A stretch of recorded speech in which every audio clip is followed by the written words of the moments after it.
Diamond demand is a bit shaky right now, but demand... And the camera as well. I'm really sorry, it was my fault. Diamond demand is a bit shaky right now, but demand for positive diamond news is pretty strong.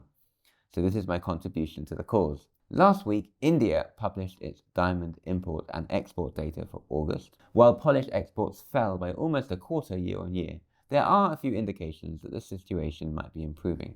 But before getting into the numbers, please hit the button down here to like this video, or subscribe to our channel if you haven't done so already. I also want to invite you to give us some feedback in the comments section.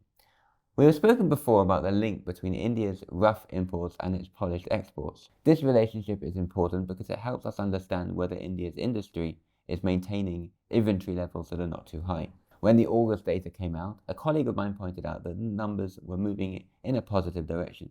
Let's see what that means. Take India's polished exports, subtract polished imports, and subtract returns, which is the previously exported goods that came back to India because they went on memo to wholesalers and retailers and were not sold, for example. This gives what we can call a net figure for India's polished exports and reflects the value of diamonds India provided to overseas markets during the month.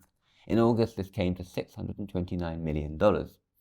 This is not an especially high number compared with recent months, and we wouldn't expect it to be, since August was a sluggish month for global diamond demand by most accounts.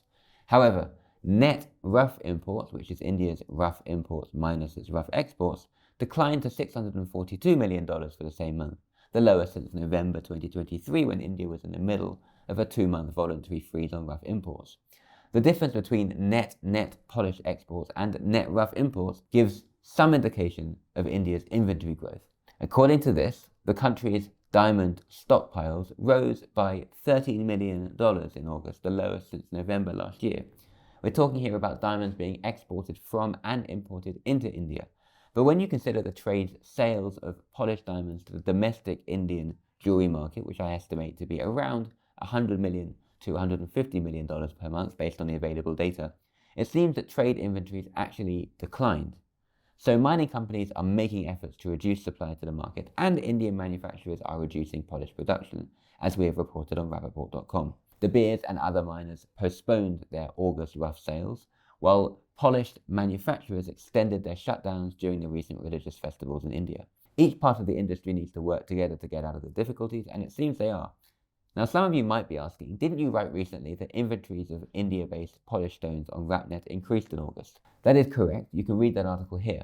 But I think the explanation is that the declines in inventories has mostly been in the rough.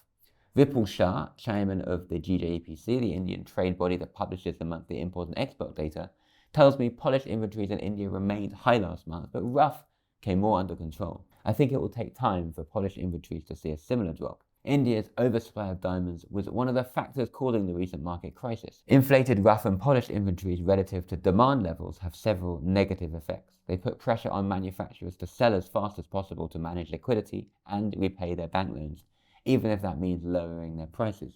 It also increases their fear about falling prices and the devaluation of their inventories, piling further pressure on them to get rid of their goods. However, August might be an early indication that things are going in the right direction, but it's too early to say for sure.